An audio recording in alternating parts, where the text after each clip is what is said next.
entrando as pessoas já, vamos iniciar o nosso webinar de hoje, né, com o tema Administração Tributária. A Fazenda como um software, a Fazenda como informática.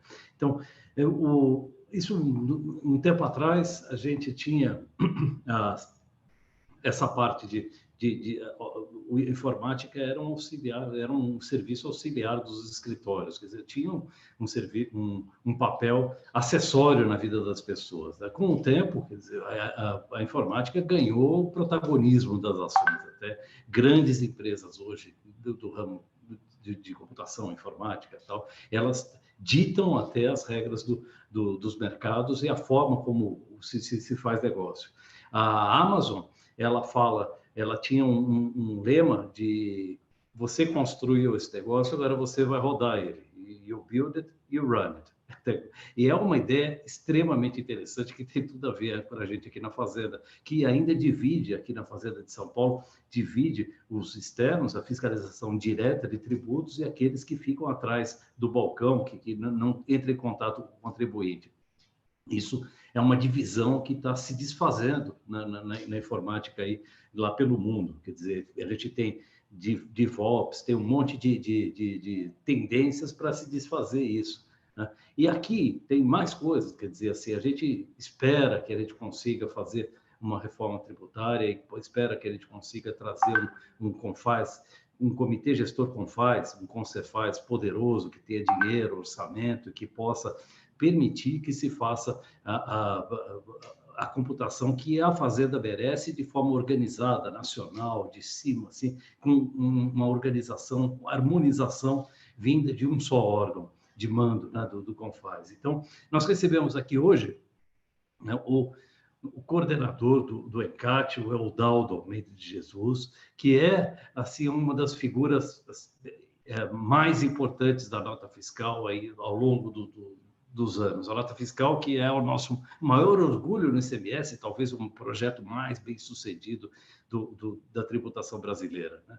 O Eudaldo, ele é fiscal de carreira da Bahia, tem 39 anos ali de carreira no fisco baiano e no fisco brasileiro. Ele, desde 2002, então, ele coordena o ENCAT e vai aqui apresentar para a gente o que a gente tem aí para o futuro, o que a gente pode pensar para o futuro. Eudaldo, obrigado por ter vindo, tá? E eu passo a palavra. Obrigado. Dou boa tarde a todos que estão assistindo no YouTube e também no Zoom. Agradecer a possibilidade de estarmos juntos nesse momento. Esse convite é feito pelo nosso Alfredo Maranca e também pelo Glauco Honório, presidente e vice-presidente do Sinafresp, né, o Sindicato dos Colegas Agentes Fiscais de Renda de São Paulo, e tentaremos agora, nessa tarde, esse bate-papo aqui, né, sobre uma administração tributária eletrônica. Vamos falar um pouco da nossa experiência no Brasil, nos estados brasileiros, em nossas parcerias de trabalho com o Banco Interamericano, com o CONFAZ, e que a organização a que estamos ligados, o ENCAT faz parte do nosso CONFAZ, especificamente do CONCEFAZ, e os nossos outros parceiros de trabalho. Eu vou compartilhar aqui uma apresentação para poder, mais rapidamente, estarmos tratando do tema.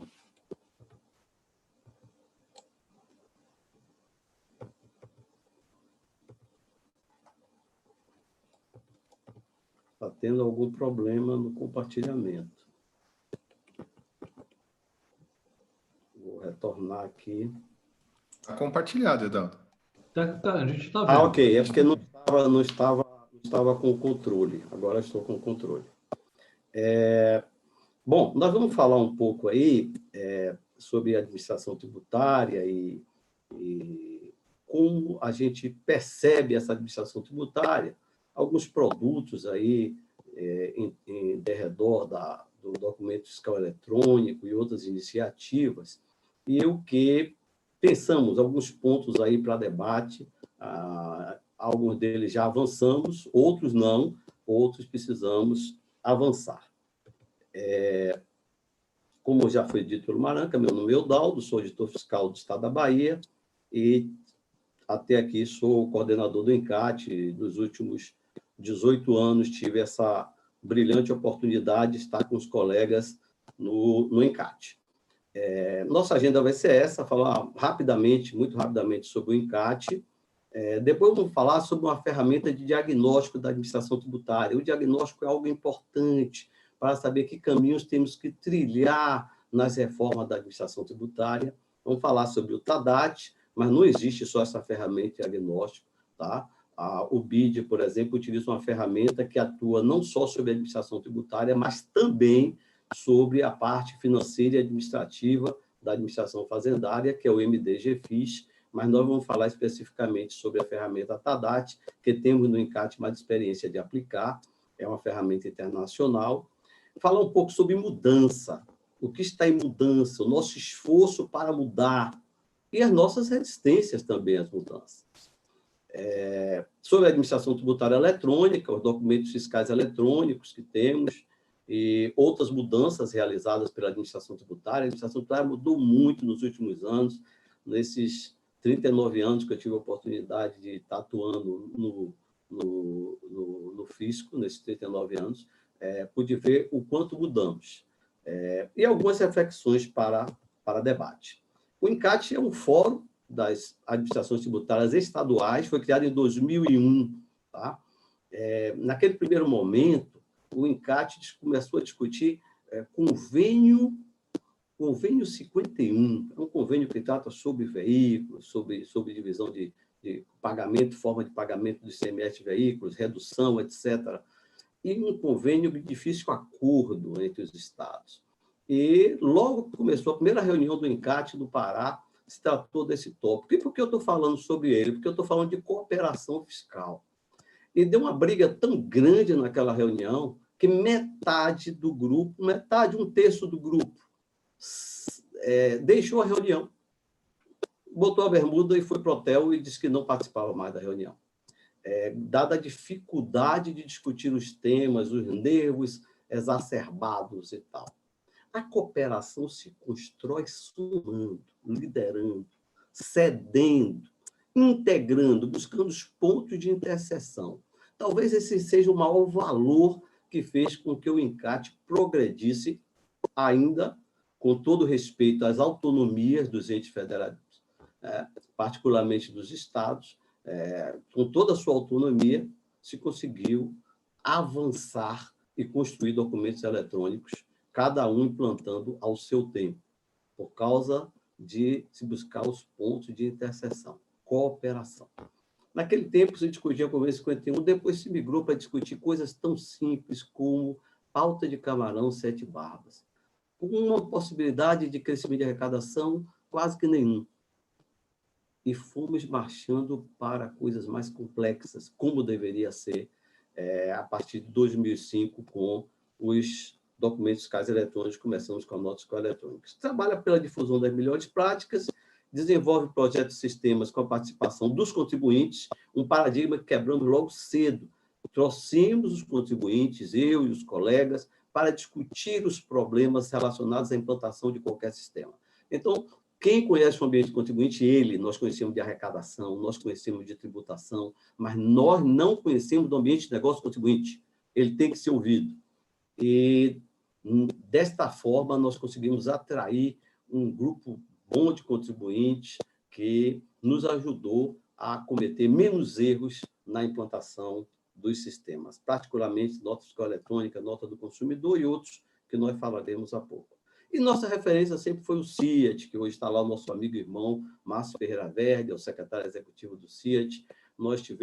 Eu tive a oportunidade de participar do CIAT em 98, na Bahia, depois em 2001, em Santiago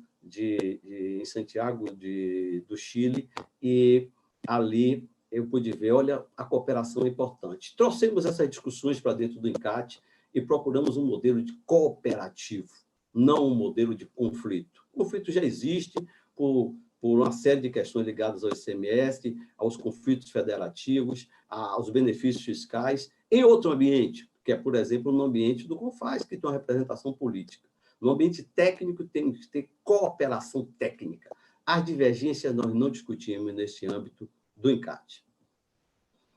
E aí eu já começo a falar um pouco sobre a ferramenta TADAT, a necessidade do diagnóstico. Eu, em 2016, uma amiga nossa, hoje trabalhando no BID, mas trabalhou também no Fundo Monetário, antes na Receita Federal, Mônica Caligiuri, ela disse, Eudaldo, você tem um tempo aí, eu quero falar um pouco para você sobre TADAT. Eu estava numa viagem aí com até muitos colegas de São Paulo, lá do Instituto de Estudos Fiscais na Espanha, onde estava lá uma defesa de trabalho de alguns colegas. E eu comecei a perceber que esta ferramenta a gente deveria ter conhecido há muitos anos atrás. Por quê? Porque na gestão tributária, já há tantos anos, sem uma análise estruturada de como está a administração tributária, em que podemos melhorar, eu vi nessa ferramenta uma riqueza enorme, e ela tem uma riqueza enorme. Aí de São Paulo temos uma série de colegas já treinados, temos no país, só treinados pelos estados, 360 colegas, e ela é uma ferramenta que facilita muito saber que caminho tomar, que foco deve ter a administração tributária. E este foco para melhorar a eficiência e a eficácia. É uma ferramenta de nível internacional que avalia os processos da administração tributária. Tá? É uma ferramenta de diagnóstico. Essa ferramenta de diagnóstico ela proporciona uma avaliação objetiva, padronizada, do desenho da administração tributária, de todo o seu sistema, em um país ou em um estado, em um subnacional. Ela só foi realizada em 8 subnacionais até aqui, mas 6 do Brasil. 8 no mundo, 6 do Brasil. 94 avaliações no mundo, e esse ano, parabenizar aí o meu amigo, o secretário José Tostes, que proporcionou que fosse realizada a avaliação, e foi realizado no mês de janeiro, da Receita Federal. Foi realizada uma avaliação pelo TADAT, agora em janeiro último. Então, já foram 94 avaliações realizadas no país. Qual o ponto tão positivo desta ferramenta? Por que eu estou falando dessa ferramenta?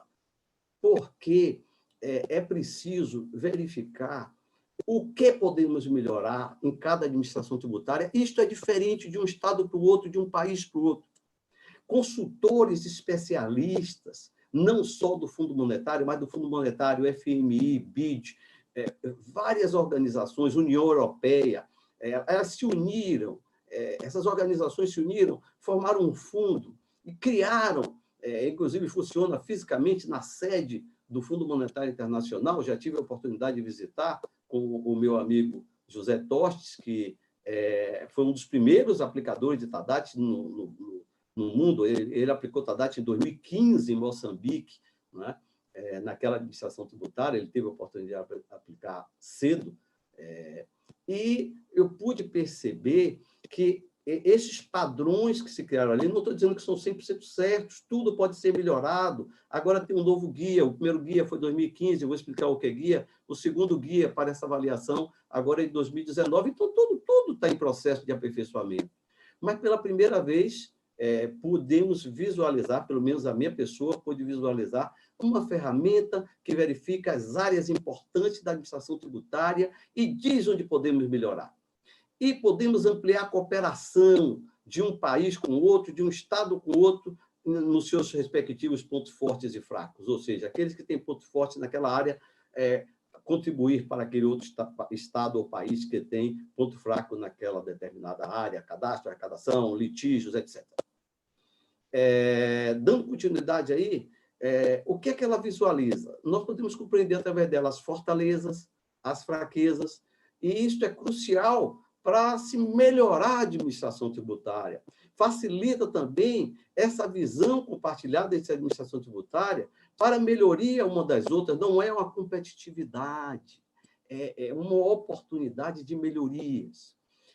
Autoridades governamentais, organizações internacionais, agências bilaterais, prestadores de assistência técnica podem compartilhar de como andam essas administrações tributárias e, assim, contribuírem para as suas melhorias nas respectivas áreas. Uma melhor compreensão também passa-se a ter de como funciona para se ter foco nas reformas. Precisamos de melhorar o nosso cadastro, é o ponto mais importante, e a nossa matriz de risco.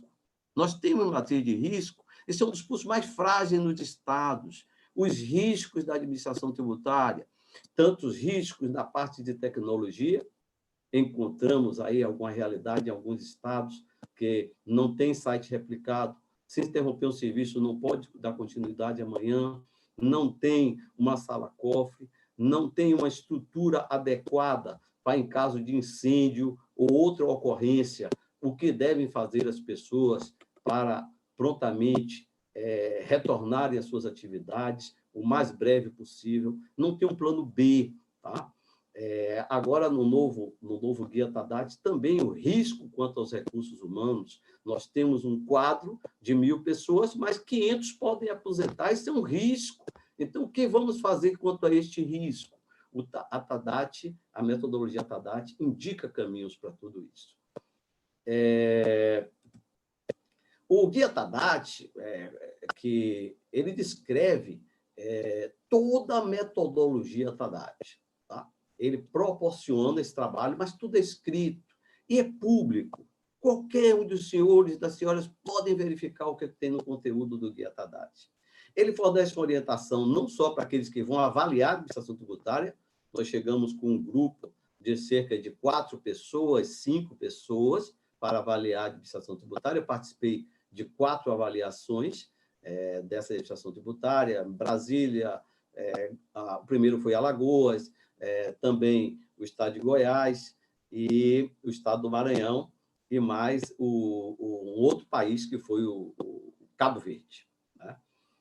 Com a doutora Azada Manata, que agora, para nosso orgulho, a doutora Azada Manata está lá na OCDE. Um bom guia de referência sobre boas práticas internacionais é este Guia Tadat. O Guia Tadat é de 2019, e os senhores poderão ver não só os guias estão aí nesse site, www.tadat.org, que é muito bem dirigido pelo secretário do Tadat, que é o Dr. Johnston, que fica lá em Washington.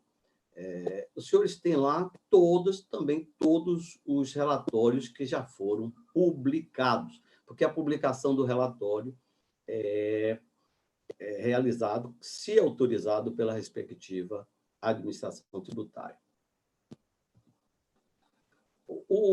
As áreas do Tadat, nós não vamos aqui dar uma aula sobre Tadat, né? Isso se faz num momento específico e dura de 3 a 4 dias, envolve, inclusive, prova dos alunos, né?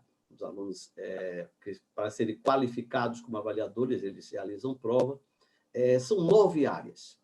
Integridade da base de contribuintes cadastrados é a primeira área. Essa área é importantíssima, a espinha dorsal de qualquer administração tributária é o seu cadastro, tá? E tem uma série de perguntas e respostas que qualificam a administração tributária, e conforme aqueles dados são incorporados na ferramenta, ela é classificada de A a D, sendo A a melhor classificação e D a pior classificação. A classificação A quer dizer que ela está dentro dos melhores padrões internacionais. A classificação D está dizendo que falta alguma coisa para que ela fique qualificada, pelo menos como C, não é? Que demonstra uma certa iniciativa na linha de melhoria daquela área na administração tributária. Depois tem as gestões fiscais de riscos, que já falamos um pouco aqui sobre ela. Ela é importantíssima. Nós precisamos, nos estados, de correr para ter matriz de risco, não é? Realizar curso nessa área, treinamento, preparar. O BID já acenou que vai nos ajudar nisso, tá? E espero que em breve tenhamos, até aproveitando esse período de pandemia, alguns cursos online aí nesta área de gestão fiscal de risco. Precisamos direcionar o fisco na sua atuação para os focos reais de sonegação e com maior retorno para os cofres públicos. E aí nós vamos falar um pouco mais à frente o quanto isso é importante. O apoio ao cumprimento voluntário, a maioria dos contribuintes quer cumprir bem sua obrigação, ele precisa de ser melhor informado para isso. Então, o apoio ao cumprimento voluntário é algo que a TADAT prega e tem os indicativos de como chegar a esse melhor apoio ao cumprimento voluntário, informativo, pela internet, pelos diversos meios, facilidade de realizar o cadastramento, de obter as informações sobre o seu determinado setor. Então, tudo aquilo que visa melhorar o cumprimento voluntário. Pense, senhores, do jeito que temos o ICMS, altamente complexo, nós construímos isso. O ICMS muito complexo. 27 regulamentos do ICMS, ainda que tenha uma legislação que tem que se seguir a nível nacional, mas cada ente também tem a sua respectiva lei. E aí vem o detalhamento de portaria, de normativa e outras coisas mais, e nos metemos em algo que ficou muito complexo, e vem os benefícios fiscais, os diversos tipos de benefícios, o diferimento que não é diferimento, porque não encerra, nunca chega à tributação, e outras coisas mais que os senhores bem sabem no que nos metemos, e que a proposta de reforma tributária, as propostas visam resolver isso, e isso vamos falar um pouco mais à frente. A apresentação das declarações de impostos dentro do prazo, pagamento dos impostos dentro do prazo, exatidão das informações prestadas nas declarações, os cruzamentos que são necessários para isso, a resolução eficaz dos litígios e a gestão eficaz das receitas, né, que são previstas, mas tem uma gestão para se obter essas receitas, e a prestação de contas e transparência, o conhecimento da população sobre o que se passa com os seus recursos. Os recursos são da sociedade. As classificações, como eu já falei, de A a D, A a melhor classificação, D a pior classificação. E como isso está no Brasil, em termos de estados, né? Iniciamos isso aí em 2017, essa parceria.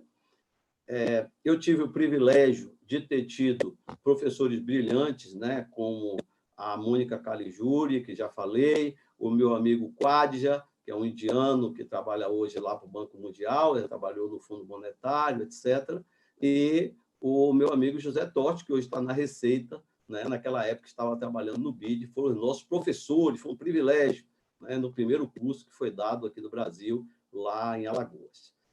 Capacitamos hoje já mais de 360 colegas, já tive a oportunidade de ministrar em 3 turmas. Avaliações foram realizadas, TADAT, nos estados de Alagoas, Rio de Janeiro, São Paulo, Goiás, Distrito Federal e Maranhão.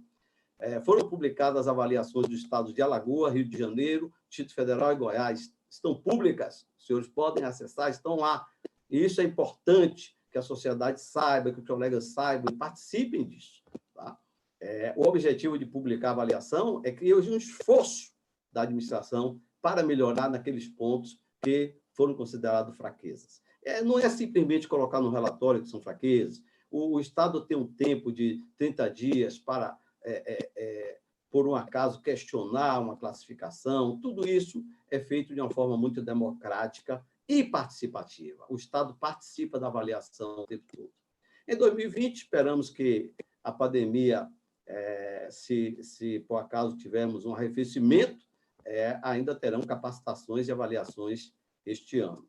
No mundo foram realizadas, como eu falei, 94 avaliações, sendo 8 de subnacionais, 6 no Brasil. Assim estão as minhas informações sobre TADAT. Vou parar por aqui e eu tenho um tempo definido pelo nosso Maranca, meu presidente, e eu tenho que atender. Vamos falar um pouco aí sobre mudança, que está lá na nossa agenda. A mudança. É engraçado que esse negócio de mudança. A Maranca até mandou para mim um livro que ele disse que gosta muito, e fala sobre mudança de sistema, mudança, que o grande equívoco é quando a gente simplesmente informatiza aquilo como está e tal. A gente gosta muito de mudança, de preferência na vida dos outros, né? A gente, se puder ficar na nossa zona de conforto, a gente quer ficar na zona de conforto. É normal do ser humano. Mas a mudança sempre aconteceu. Eu não gosto muito quando a gente tem um produto bom, às vezes no encaixe, o colega enche assim, esta é a melhor coisa que já houve. É como se fosse insubstituível. E nada é insubstituível. Nada é insubstituível. Eu era adolescente com uma coisa mais moderna que eu já vi na minha adolescência, era uma máquina de escrever portátil. Aquilo era demais. Eu pegava de minha mãe e levava para um magistrado que morava na mesma rua que morava, porque ele não tinha, e ele queria para digitar as sentenças dele. Aquilo era novidade. Gente, a novidade sempre vai existir. A única diferença é que hoje as coisas mudam mais rápido, muito mais rápido. E existem 3 pessoas nas organizações. 3, sejam elas públicas ou privadas. Nas privadas também têm seus problemas. 3 tipos de pessoas. Uma pessoa é a que faz acontecer, aquela que está antenada. E é isso que temos que despertar. Temos que estar antenado para o novo. Temos que estar antenado porque a tecnologia tornou tudo mais rápido. Então, esta pessoa que está antenada para o novo é a pessoa que faz acontecer. É a primeira pessoa que eu quero falar. As outras 2 são a segunda, a que não faz acontecer, às vezes até atrapalha nas organizações. É negativa, tem medo do novo, não quer correr riscos, não tem sonhos. Elas atrapalham, sempre uma visão para trás. Se ela puder, ela emperra as organizações. E o terceiro tipo de pessoa é aquela que pergunta o que aconteceu. Ela não acompanha. Ela é a pessoa que não, ela já foi surpreendida. Nós temos que estar antenados para as mudanças. Nestas fotografias aí, está se mostrando lá na Praça São Pedro, no ano de 2005, no ano de 2013. 2005, as pessoas estão assistindo, 2013, todo mundo com algum tipo de equipamento móvel. São outras pessoas, mas querem registrar. Claro que tem um bocado de coisa quanto a isso, no aspecto psicológico, que nós nos perdemos um pouco nesse negócio de registro, e às vezes não curtimos nada. Vamos para um show, registro, mas não curte, não sente, não participa como deveria. Mas esqueçamos isso. O que eu quero falar é da substituição que o smartphone faz. O smartphone vem fazer uma série de substituições, e é por isso que vamos falar um pouco aí de nota fiscal fácil e o uso do smartphone para esse fim. Essa mudança trouxe equipamentos que os colegas mais jovens aí substituíram equipamentos, nem sabem o que foi, nem sabem o que foi. BIP, o que foi BIP? Não sabe o que foi, né? Uns rádios walkie-talkie que muita gente não sabe. Muito disso já não existe mais. O celular só como instrumento de comunicação de voz já não se usa para mil e uma coisas, às vezes menos ainda para falar. Então, esta grande mudança aí trouxe uma série de outras mudanças. E aí temos que falar um pouco dessa disrupção. Cada hora se inventa uma palavra nova, né? Temos novos paradigmas, a disrupção é a palavra mais moderna. Mas alguém pensou lá, o cara não tem um carro, ele não tem um motorista, ele não faz manutenção, ele não abastece, mas ele recebe 25% pelo serviço dele de conectar quem deseja o serviço de transporte com quem pode proporcionar o serviço de transporte, ele recebe 25%. Não sei se é 25% ainda, mas existe o 99 POP, existem vários tipos de instrumentos desse de serviço de transporte na modalidade do Uber, mas o Uber foi o primeiro, né? E aí nós temos o Airbnb na mesma linha, né? A pessoa não tem um imóvel, mas tem diversos imóveis para uso e locação com um serviço e ganha um percentual para isso. Disrupção, a quebra de paradigmas. Aí vem o Facebook e outras coisas mais. E aí, senhores, quando olhamos esses 15 mais, as empresas com maior faturamento, em 2010, nós temos aí a Coca-Cola em primeiro lugar. Quando nós temos em 2018 e 2019, é quase igualzinho esse gráfico. Ele muda ali um pouco da Coca-Cola para baixo em alguns itens. Mas o que eu queria chamar a atenção é a força da tecnologia da informação. A Apple, Google, Amazon, Microsoft, lá na frente, desbancou a Coca-Cola. Por que esse grande investimento, né? O grande crescimento dessas empresas?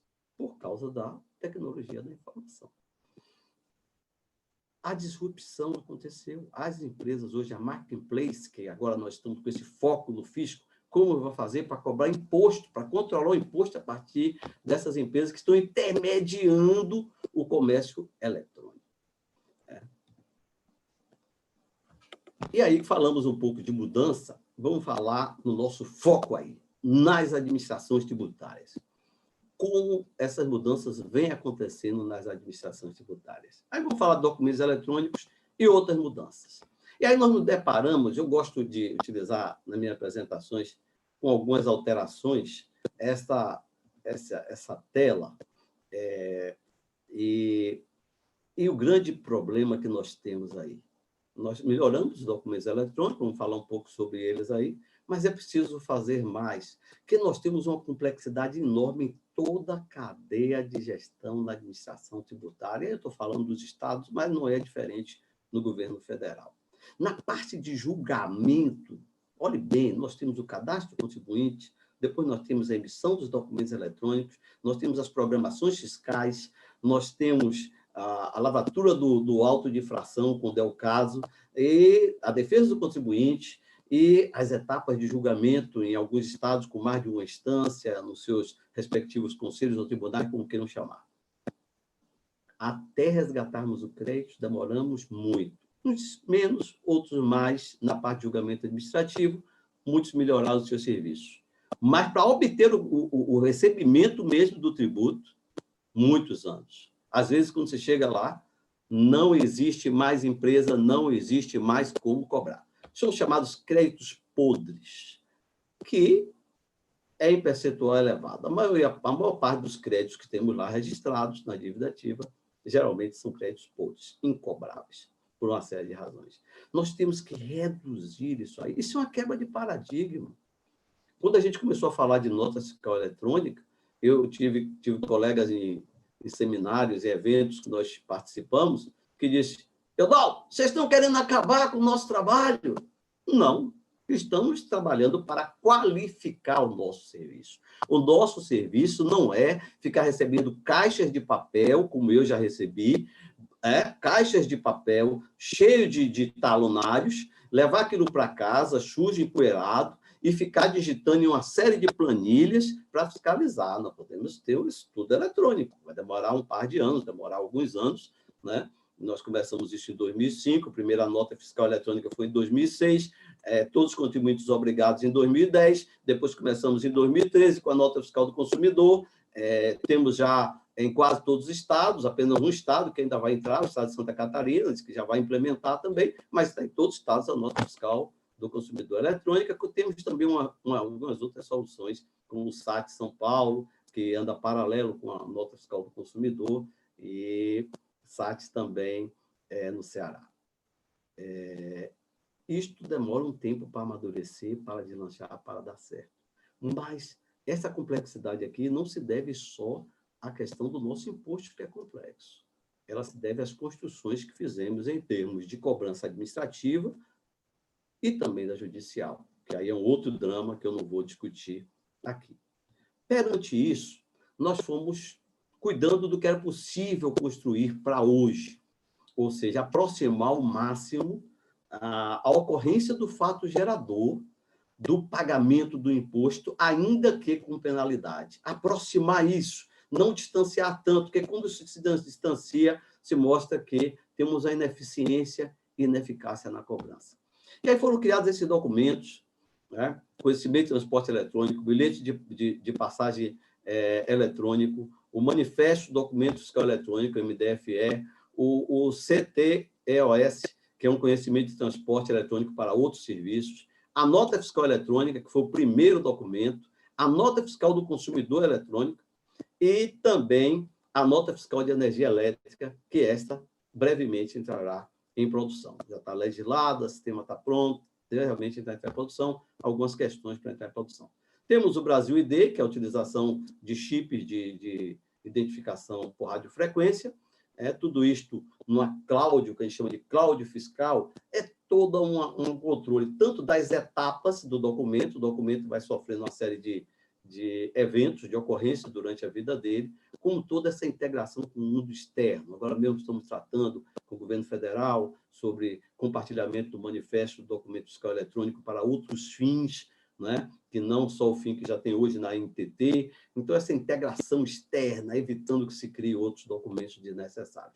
E temos o ONI, que é o Operador Nacional dos Estados, que acompanha, senhores, de uma forma muito importante. Nem todos os colegas conhecem o que faz o ONI. O ONI foi construído no Rio Grande do Sul, com a nossa parceria que temos. Temos lá uma secretaria virtual, da Fazenda Virtual no Rio Grande do Sul, que presta serviço a todos os estados, e nós remuneramos isto de uma forma bem simbólica, mas remuneramos através do convênio que existe.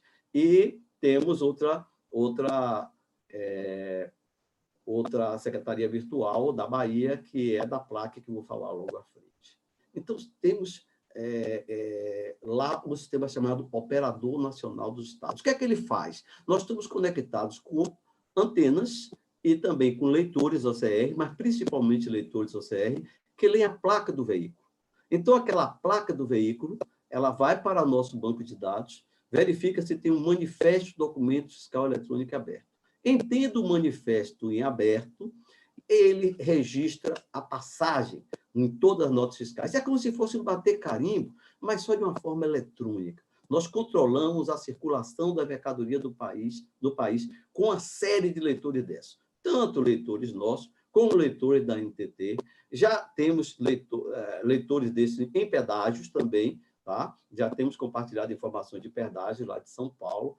E estamos ampliando a cada dia mais as informações que tem nesse Operador Nacional dos Estados. Depois de uma olhada no vídeo, está lá no YouTube, Operador Nacional dos Estados, e vão conhecer mais sobre esse serviço da Procergs, que foi realizado pelos estados, muito importante. E o que é que os documentos fiscais eletrônicos fazem? Uma revolução silenciosa. O grande banco de dados não serve para tudo, porque não tem informações dos serviços, mas tem um manancial muito grande de informações para qualquer reforma tributária, esse banco de dados dos documentos fiscais eletrônicos, que tem mais de 70 bilhões de documentos fiscais, somente da nota fiscal eletrônica e nota do consumidor, mais 3 bi e pouco do conhecimento de transporte, e por aí vai, né? Nós temos uma quantidade enorme de documentos. Temos informação suficiente para qualquer exercício, pelo menos para calculado, como eu disse, as exclusões que ele tem que fazer quanto à parte de serviços. Temos informações que dá para se prever para onde estamos indo em qualquer proposta de reforma tributária, guardadas as devidas proporções por estatístico, por economista, por pessoas que possam se debruçar tecnicamente. Outra inovação, a plataforma de consulta para antecipação de recebíveis. É um serviço à sociedade, que é uma outra mudança da administração tributária. A administração tributária tem que realizar contribuições para com a sociedade, de forma contínua, muito mais do que cobrar imposto. Nós temos que facilitar a vida do contribuinte. E o contribuinte ele tem que antecipar um recebível. Como o banco vai ter certeza que de uma forma automatizada, que aquela nota fiscal realmente é verdadeira, ela circulou, e nós temos controle da circulação, como eu já exemplifiquei há pouco com o ONI, ela circulou, a mercadoria foi recebida, todo esse controle que é feito, ela não foi cancelada, aquela nota, nós disponibilizamos através dessa plataforma para aqueles que realizam contrato com a plataforma. Faltam 3 estados se tornarem signatários desta ferramenta, mas estamos em entendimento, eles brevemente, acredito, serão signatários, que é o estado do Paraná, do estado de São Paulo e o estado de Minas Gerais. Estamos em entendimento. Mas essa plataforma é importantíssima para os estados e é importantíssima para o contribuinte. E ela vem também com a sua possibilidade de estar financiando a tecnologia de informação dos estados, já que são serviços que são prestados. Esta é a plataforma, depois entrem, consultem, tem um serviço novo muito interessante, que é o faturamento, muito importante para as pequenas empresas. Então, ela autoriza aquela entidade bancária, aquele financiador, a consultar o montante, né, do seu faturamento através da nota fiscal do consumidor. E, com isto, a entidade bancária tem uma maior certeza do recebimento, porque está em cima de uma operação que, a princípio, é uma operação real. Outro produto, o Menor Preço Brasil, e eu já estou próximo de ir para as colocações finais, o Menor Preço Brasil, que temos que dar o devido crédito o estado do Paraná foi o primeiro estado a criar uma ferramenta de menor preço. Ele lançou mão das informações do banco de dados e indica para o cidadão que entra neste aplicativo, através do seu celular ou de outro meio, ele indica qual estabelecimento está vendendo mais barato aquele produto, que ele pode verificar pelo código de barras, ou pode simplesmente escrever qual é o produto, TV 32 polegadas, e até com a marca, e ele vai dizer onde está vendendo mais barato e como chegar àquele estabelecimento, né? Utilizando informações do Google.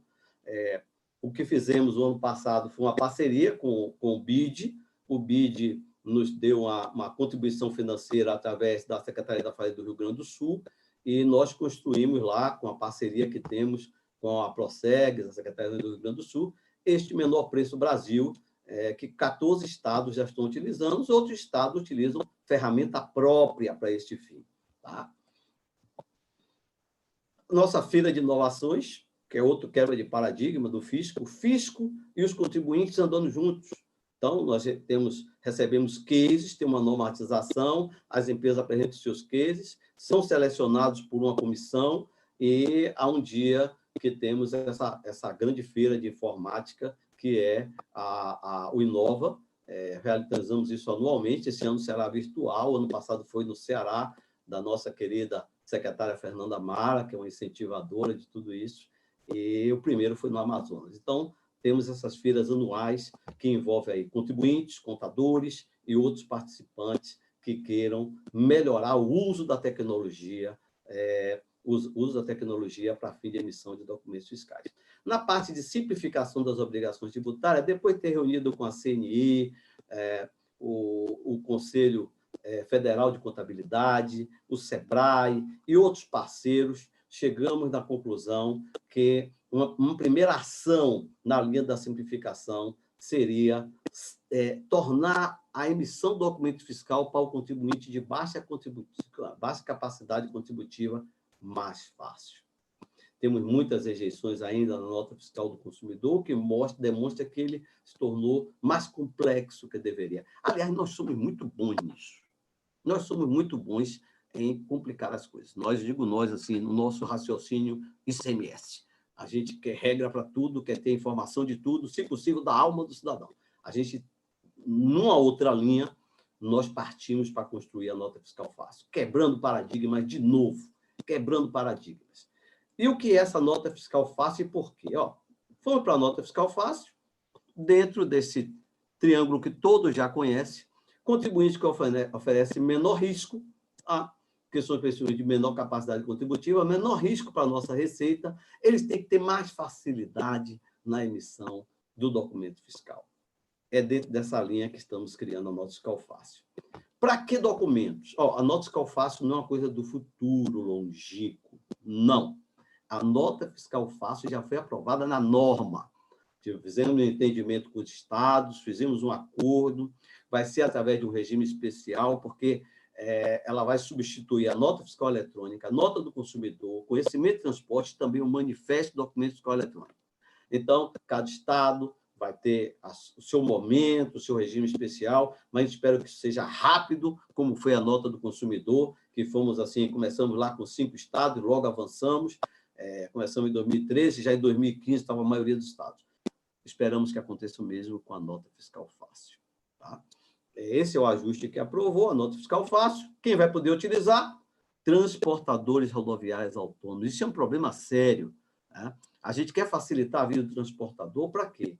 Para que diminua o ganho do transportador. O transportador ele termina tendo que contar com o serviço de um e de outro, e é difícil emitir um documento fiscal. Ele vai poder utilizar. Mais do que isso, nós estamos integrando isso com a plataforma de antecipação de recebíveis. E isto em entendimento com o Ministério da Economia. Ainda essa semana tivemos reunião com o Ministério da Economia para tratar sobre isso. E teremos outras técnicas integrando as ações para que venhamos a reduzir os custos dos caminhoneiros.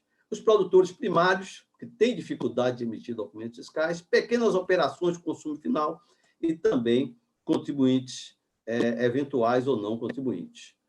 Poucos campos com facilidade de uso, informar apenas os dados necessários para descrever a operação em prestação e um app de emissão por smartphone colocado à disposição pelo fisco para ser executado em dispositivos móveis, com possibilidade de cadastramento de produto, cadastramento de cliente, tudo isso que se precisa num software nesta linha, mais emissão por smartphone, sem gerar aquele recibo em papel. Não. O documento fiscal é gerado, o DANF vai ser gerado de forma eletrônica e vai poder ser consultado no portal respectivo. Documento, já falei, documento fiscal digital, mínima interferência no ambiente das aplicações já autorizadoras que existem documentos eletrônicos do Estado e vinculação com a PLAC. A PLAC FATIE nada mais é que a plataforma de antecipação de recebíveis.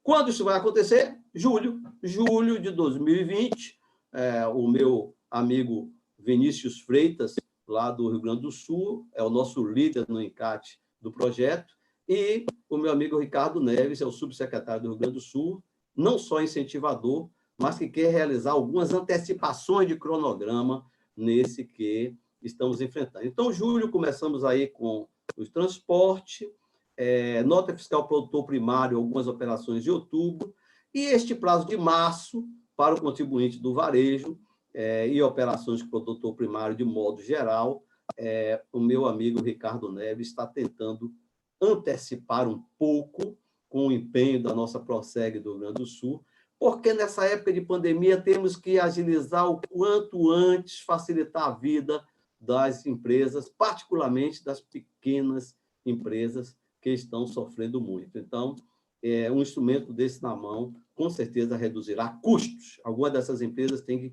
pagar outras empresas para poder ter seus sistemas ali, e tem muita dificuldade de caixa. Por fim, vamos definir os outros contribuintes eventuais e a integração com a GNRE, que é a Guia de Pagamento Nacional. Algumas reflexões rápidas para debate.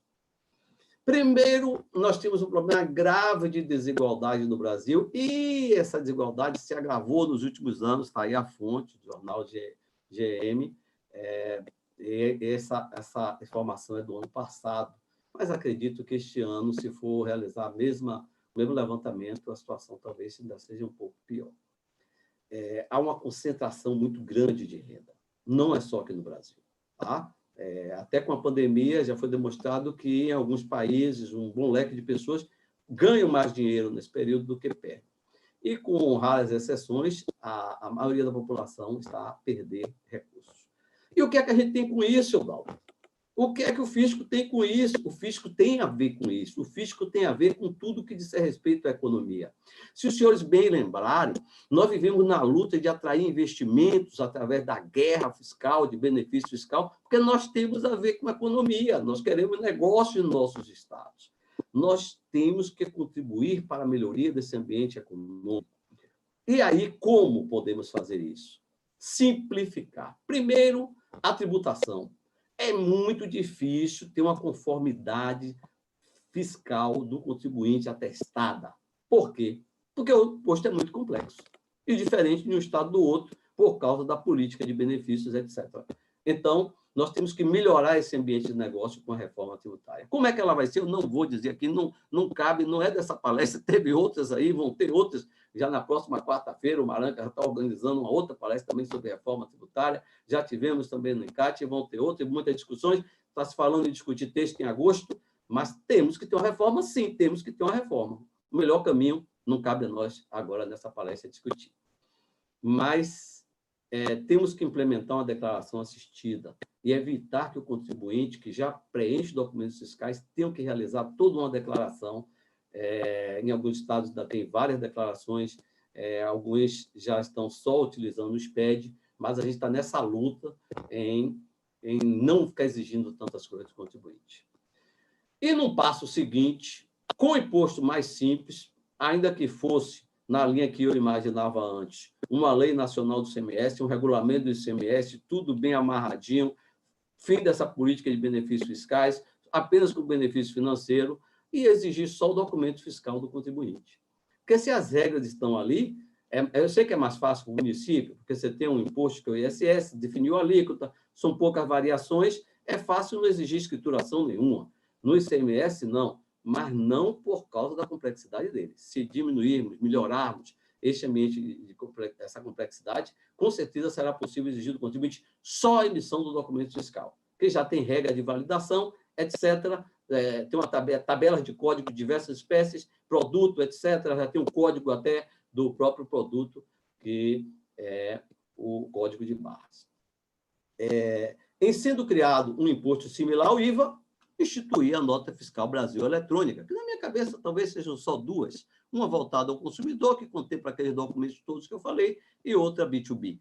E é mais ou menos algo assim, ainda não está discutido, claro, vão ter que se discutir com os três pares, União, Estado e municípios, mas nós já temos uma experiência disso funcionar bem com serviços e mercadorias, que é a experiência do Distrito Federal, tá? Que age como o Estado e age como o município. Investir na relação fisco-contribuinte, melhorar esta relação, já melhorou muito.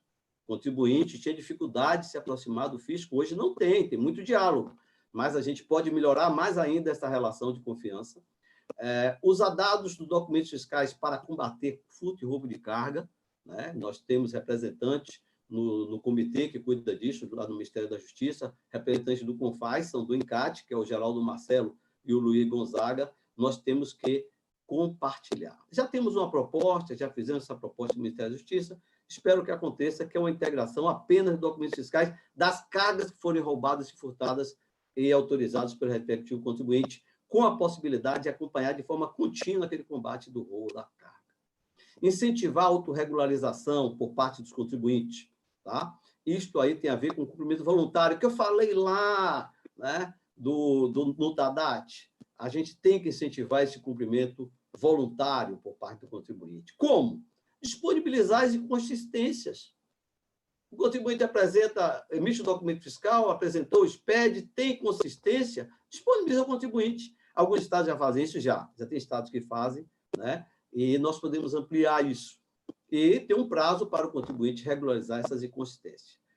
Provavelmente, nós chegaremos a disponibilizar alguns softwares de conformidade fiscal, que o contribuinte, por exemplo, ele vai poder baixar e verificar se a sua escrita está ok, se o imposto está bem pago. Essa questão da conformidade, já existem empresas que prestam serviço, a gente até vai começar a testar o de uma empresa, mas, assim, na complexidade do ICMS, é uma coisa que a gente vai fazendo melhoria contínua, porque aqui e ali vai ter erro. E é diferente de um estado para com o outro por causa da variação da tributação dos produtos. Consequentemente, de reduzir litígios. Nós vamos reduzir os litígios na medida em que, e vamos antecipar receitas na medida em que facilitarmos o cumprimento voluntário. Investir em TI, especialmente auditoria eletrônica e uso do BI e outras ferramentas. Formar líderes. Nós temos que formar líderes nas administrações tributárias, porque precisamos fechar acordos. Talvez esse seja um dos maiores problemas que nós temos hoje para ter uma reforma tributária, questão de líderes, porque temos, às vezes, pessoas falando coisas totalmente diferentes, propostas, às vezes, totalmente diferentes no seu mau ponto de vista, e com um pouco mais de liderança aí, tem que chamar todo mundo para conversar, colocar os dados, chamar a academia e podemos chegar a denominador comum. Assim é do dia a dia da administração tributária. Intensificar o uso do documento fiscal eletrônico, inclusive por smartphone, já falei da nota fiscal fácil. Controlar a circulação de mercadorias e veículos por uso de RFD ou por leitor OCR, vinculados ao documento eletrônico. Olha, isso aí foi uma solução, vou dar um exemplo, no estado da Paraíba.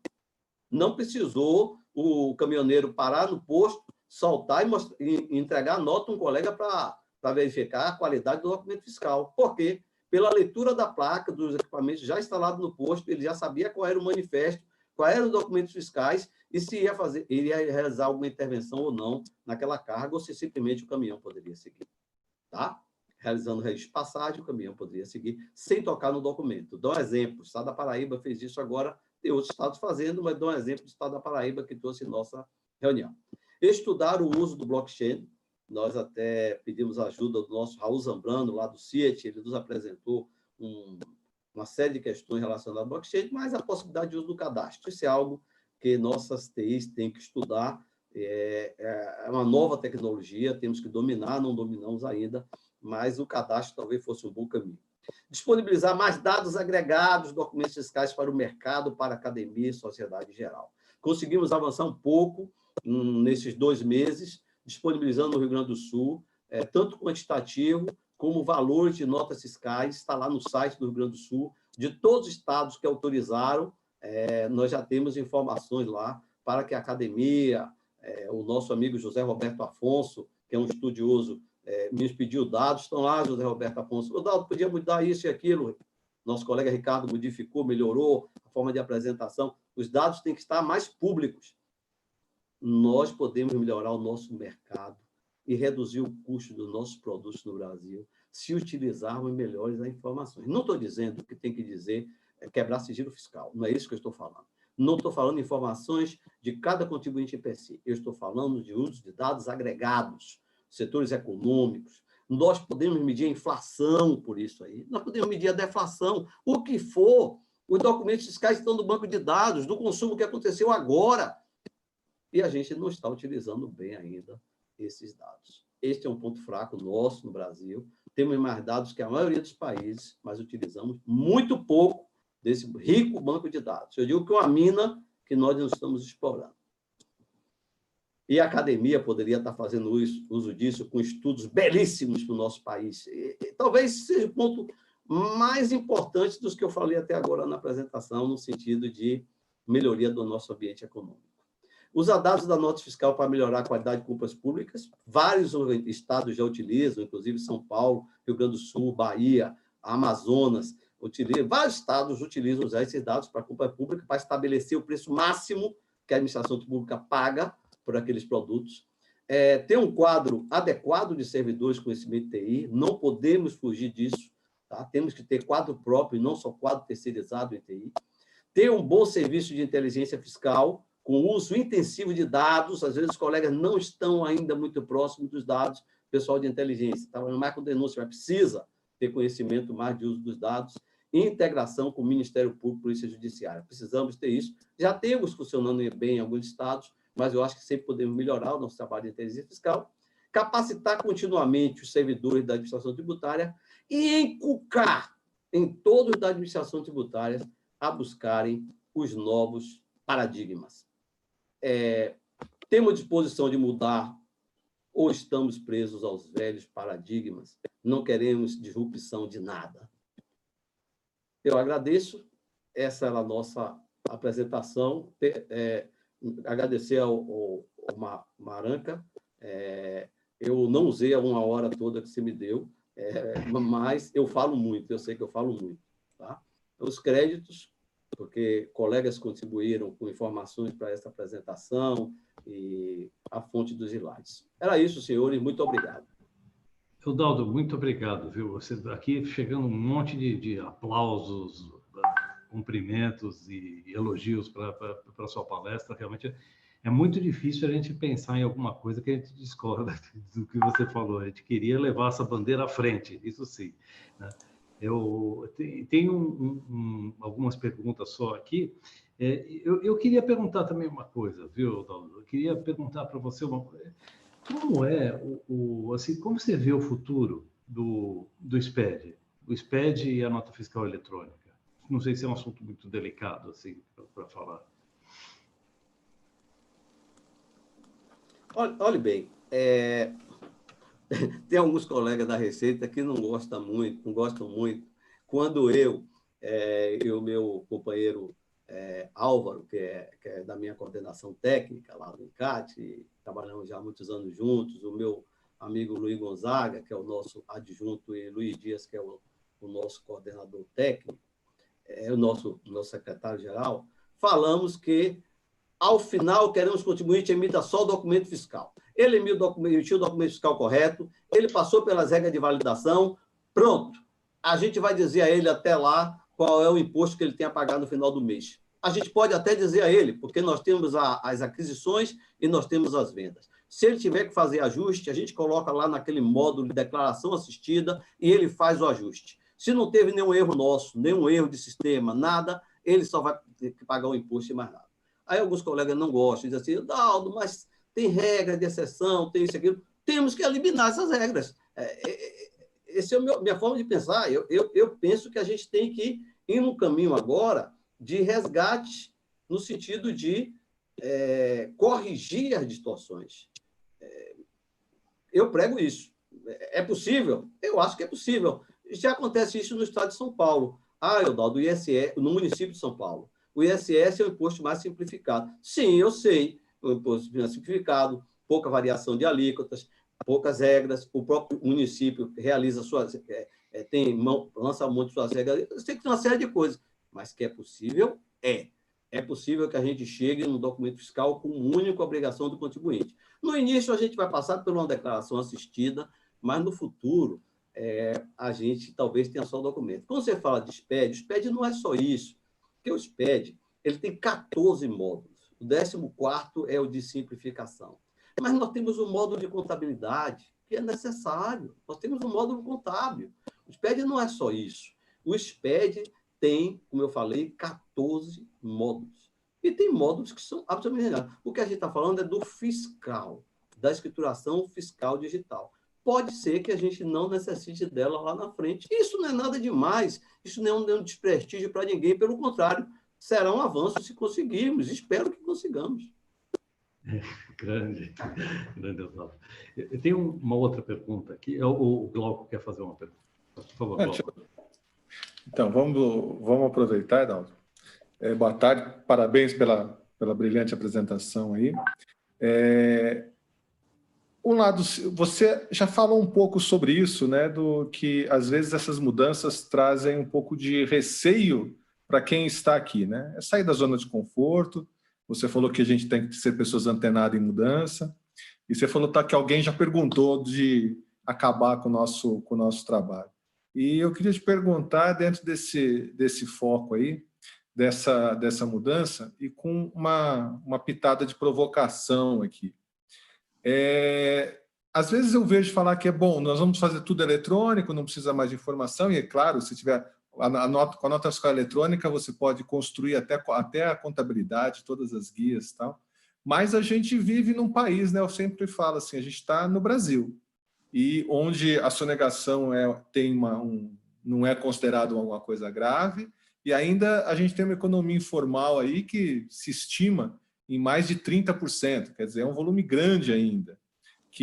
E parte dessa economia informal é totalmente informal mesmo, mas outra grande parte é feita por o que a gente chama de meia nota, tanto em valor e em quantidade. Quando a gente foca tanto nesse serviço eletrônico, estou falando do serviço de fiscalização, a gente não está um pouco menosprezando a realidade onde a gente está vivendo, o país onde a gente está vivendo e as suas realidades culturais? Obrigado, Glauco, pela sua pergunta e obrigado também por ter gostado da palestra. A gente vê que vale a pena, às vezes, ficar até meia-noite fazendo as coisas e tal, porque o benefício que a gente recebe de volta é isso, o elogio de um colega, poxa, vale a pena esse trabalho. Essa questão de mudança, Glauco, é assim, a gente quer mudança, mas de preferência na vida dos outros. Vou dar um exemplo fácil, um exemplo simples. Eu não sei se acontece na casa dos senhores. Eu tenho o meu lado de dormir. Minha esposa tem um lado dela dormir. Digamos que eu vá deitar mais cedo e deixe do lado dela. Ela vai me acordar, porque ela vai dizer, eu não estou conseguindo dormir do lado de cá. Você mudou o quê? Mas vai me acordar. A gente quer mudança na vida dos outros, Grau.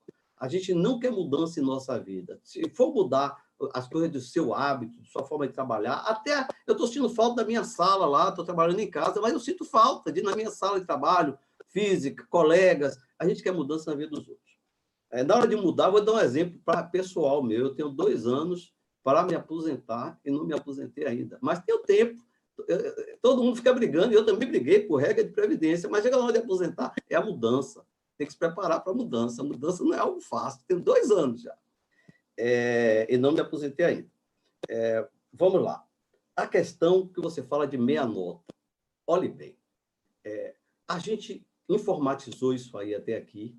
Não é tudo. Poderíamos ter feito melhor se o imposto não fosse tão complexo, mas está aí. O manual da nota fiscal eletrônica, ele tem 300 páginas, ou são 305. É muito complicado. O manual de orientação ao contribuinte. Mas nós fizemos porque a legislação é complicada mesmo. É complicada. O CMS é complicado. Mas eu vou dar um exemplo a você que bate com o que você está falando aí. Se eu disser, Glauco, eu vou viajar amanhã para São Paulo. Eu entro no computador aqui ou no meu celular, eu compro a passagem, eu faço o check-in, eu vou direto para o portão de embarque, porque eu não vou te passar bagagem. Eu entro no portão de embarque, passo minha bagagem ali, mas na hora que eu chego no portão, na porta para entrar no avião, ali naquela entrada, uma pessoa vai pedir meu documento de identificação. Por quê, Glauco? Porque antes pessoas estavam embarcando por outras. Então, ele verifica o documento, olha a sua foto, que isso só se fazia em voo internacional, Glauco. Se lembrar bem, isso não se fazia em voo nacional. Isso foi inserido no voo nacional porque pessoas embarcavam por outro. Checa. Não podemos deixar de verificar de forma de auditoria, mercadorias de circulação. Não podemos. Em determinado momento, por barreiras ou por volantes, com uso de scanner, das mais diversas formas, a gente vai ter aqui e ali de verificar carga. Não todas. Não precisamos parar todas as cargas, não podemos realizar registro de passagem. Mas aqui e ali, nós podemos parar a carga. Vou dar um exemplo. O Estado de Goiás trabalha muito bem com isso. Ele utiliza câmeras, OCR, lê a placa, aí ele vê que não tem um manifesto em aberto. Lá na frente, ele telefona para o colega lá na frente, 5 km, 10 km, caminhão tal, não tem manifesto em aberto. Para a carga, verifica que documento que ele tem, que não está aqui no sistema, e, nesse momento, se faz uma vistoria de carga. Então, algo muito mais inteligente. Aqueles que têm assim, mais receio, isso vai reduzir, por exemplo, a quantidade de funcionários fiscais com mais automação. Sim. Sim. É uma conta simples. Porque nós temos tanto problema de déficit público, se fala tanto do déficit previdenciário e tal, porque temos quadros maiores. Se nós podemos ter quadros menores, vamos ter quadros com a remuneração mais justa.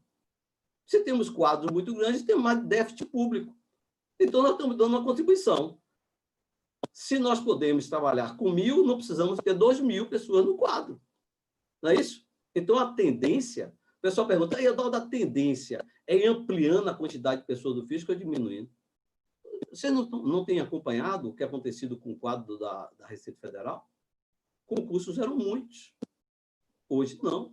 Então, mas nos estados a gente perdeu muita gente para aposentadoria. Tem que haver uma reposição inteligente, ou seja, poucas pessoas a cada período, e não 500 pessoas de uma vez que vão envelhecer toda de uma vez. Nós temos que fazer de uma forma gradativa e medindo na medida da automatização se a gente vai precisar ampliar quadro ou não, colocando, e aí vem aquela matriz que eu falei aí, dos riscos de aposentadoria, que hoje já está prevista no TADAT, colocando a matriz e vendo, daqui a 10 anos nós vamos ter tantos aposentados. A depender da demanda, nós vamos ter que complementar o quadro. Não adianta a gente ter 10 mil com a remuneração baixa, não adianta ter 10 mil sem atividade. Agora eu pergunto, essa automatização que foi feita até hoje reduziu a atividade para que estado? Que estado está em dia com a fiscalização de todas as empresas? Nenhuma. Nenhuma. Então, ainda temos muita atividade, né, para o quadro de colegas que tem. Eu exemplifico o estado de São Paulo, que é um dos estados que ampliou um quadro de uma forma mais rápida, em poucos anos, mas tem atividade para todos e não tem a maior parte dos contribuintes com os exercícios encerrados em termos de fiscalização. Não sei se respondi, Glauco.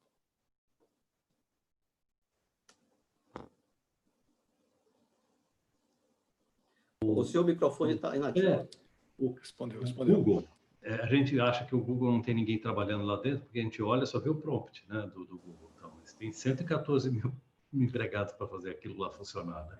Não é fácil, quer dizer, isso aí. Eu acho que a gente sempre vende isso, né? Que a nossa automação vai diminuir o quadro, não vai precisar mais de ninguém. Não é bem verdade, a gente sabe que vai precisar de muita gente depois.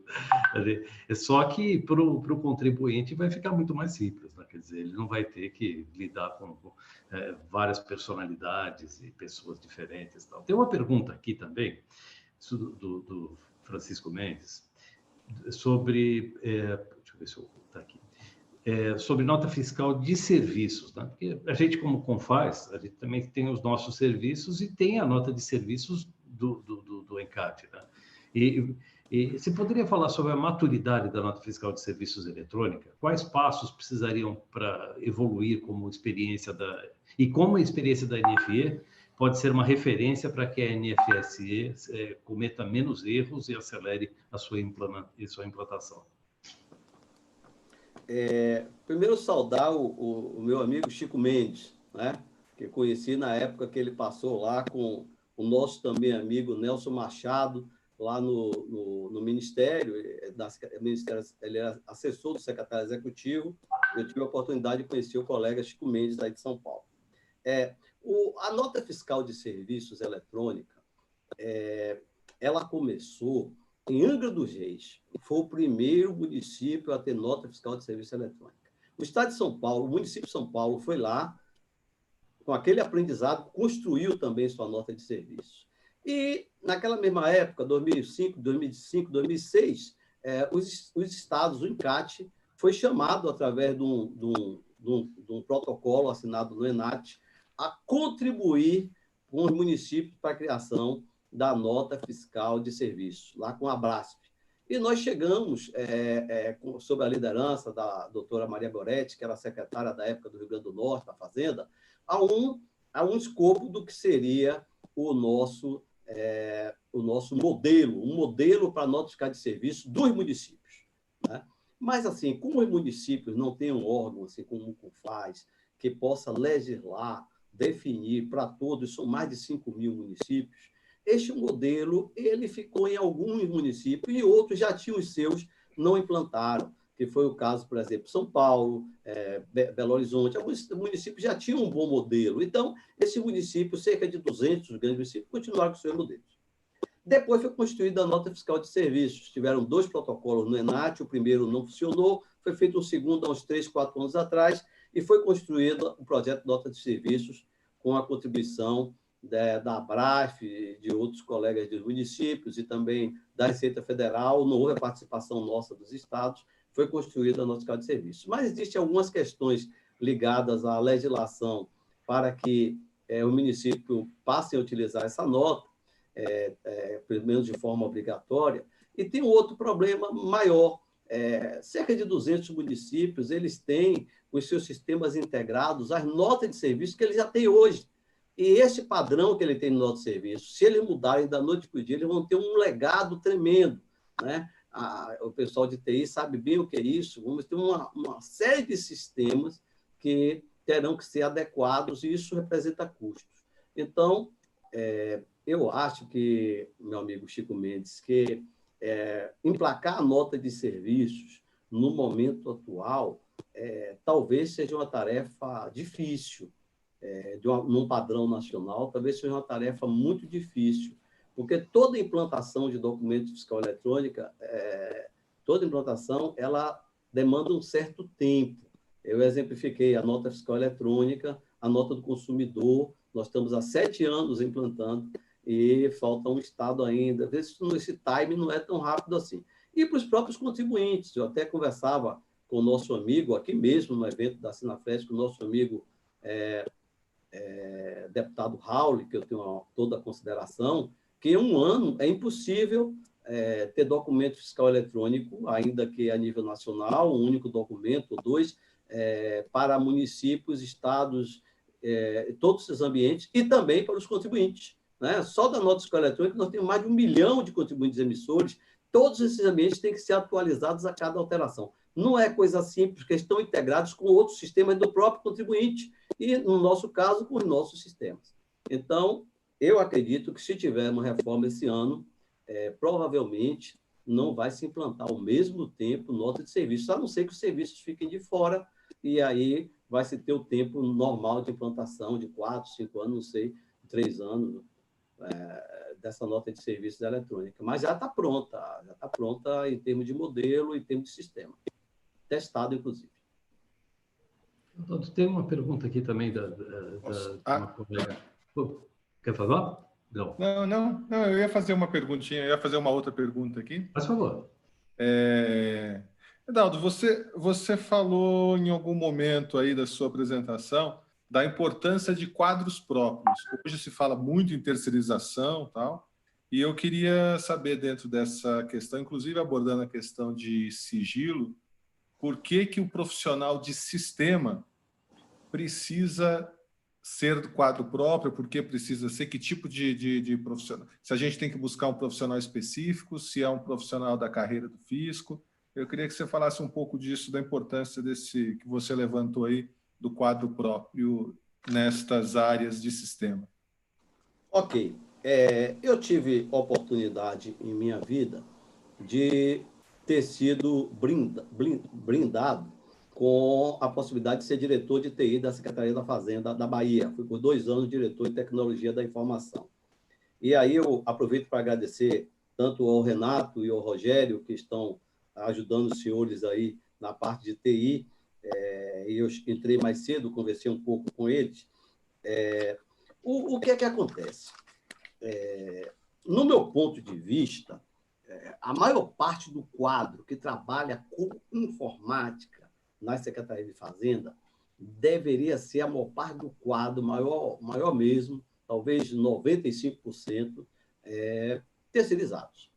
E vou dizer por quê. Eu tenho um dos meus filhos é analista de sistema. Essa turma jovem, ela tem mais velocidade, ela se atualiza muito rapidamente. A ITI muda tudo da noite para o dia, precisa ter muita disposição. E nós envelhecemos. É normal, nós envelhecemos. Então, a terceirização na área de TI é algo importante. Na TI, nós temos uma coisa muito grande chamada turnover, que é o risco da terceirização, que pessoas estão ali, amanhã elas são chamadas para outras organizações. Mas nós temos instrumentos para isso. Temos a administração de dados, temos a documentação dos sistemas. Claro que se tem uma perda, toda vez que sai um excelente técnico de uma área de TI, mas nós temos instrumentos para mitigar esses riscos. Agora, para a liderança da área de TI, a nossa opção, e foi isso que fiz quando estava à frente da TI, todas as pessoas do fisco. Por quê? Não é só por causa da questão do sigilo, porque essa questão do sigilo tem muita discussão a haver. Porque, por exemplo, os dados da Secretaria da Fazenda estão na Companhia de Processamento de Dados. Não podem ficar lá? Tem analista de sistema lá para fazer isso, fazer aquilo? Não pode? Não é isso. Agora, a liderança da área de TI, não é? Deveria ser, para guardar todo o conhecimento e direcionar, deveriam ser sempre pessoas do quadro. Tá? É isso que eu prego, a liderança. Liderança dos grandes projetos, gerentes, diretores, deveriam ser sempre pessoas do quadro. É assim que penso, tá? Para a maior segurança da organização.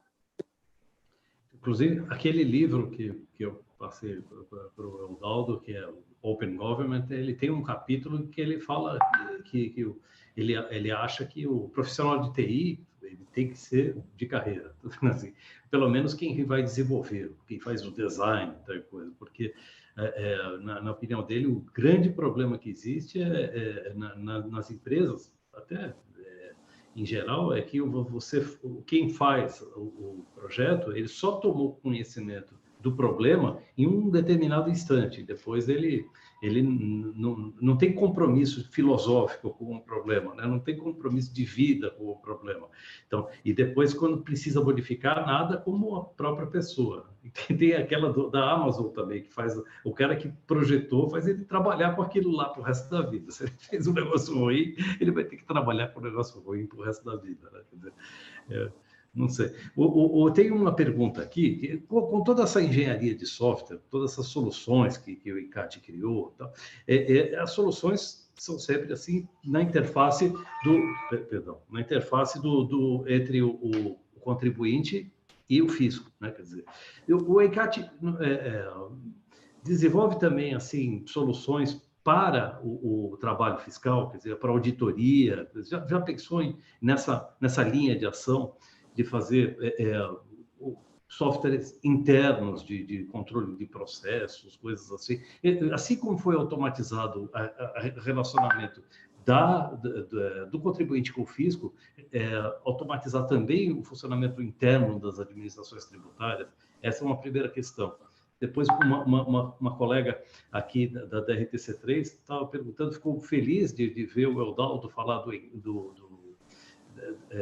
sistema de avaliação de administrações tributárias, né, mas assim, queria saber se isso também existe um aporte tecnológico para isso, quer dizer, se é possível que essa avaliação das administrações tributárias possa ser feita online, de maneira contínua, de maneira adaptável, de maneira automática, se esse tipo de monitoramento é possível. Ok. Obrigado pelas perguntas, agradeço. A primeira, quanto os serviços voltados para o fisco. No encaixe, nós somos muito democráticos, nós discutimos tudo, tá? E qualquer um pode ficar chateado e nervoso, menos a liderança. A liderança tem que sempre estar pronta para servir calma, certo? É muito difícil eu ficar nervoso, já aconteceu, é muito difícil.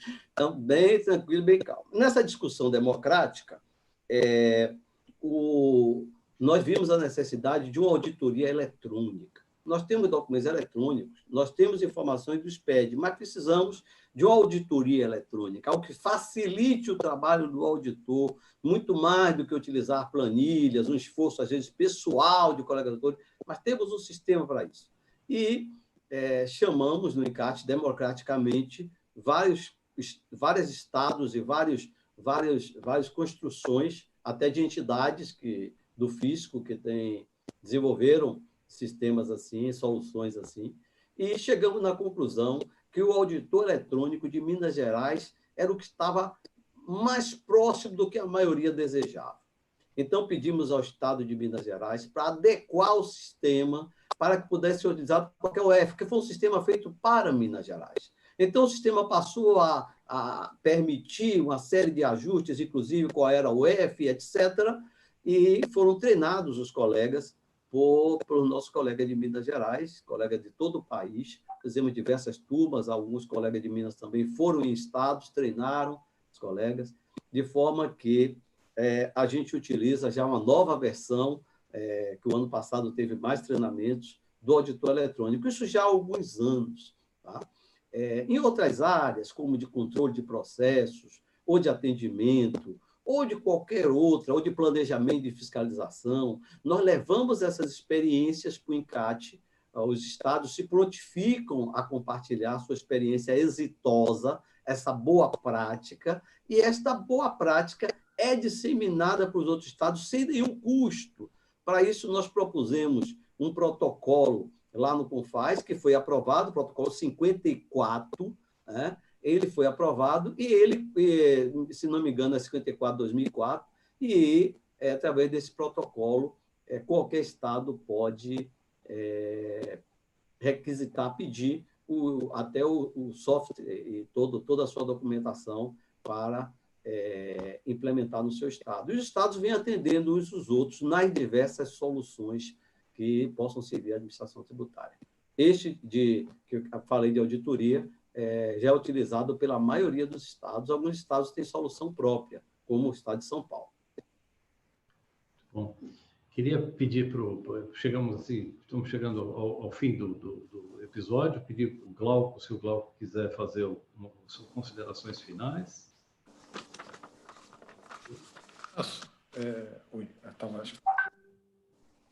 Estão indo? Só fazer o registro aqui, que a gente achamos excelente essa participação, né? Registrar aqui que a gente está com várias pessoas aqui dos municípios conversando com a gente também, vendo pelo YouTube. O Antônio Carlos, presidente da CONACAT, também está aqui vendo a gente, né? Bastante com as visualizações agora, e a gente sabe que depois do final da palestra muita gente vê também.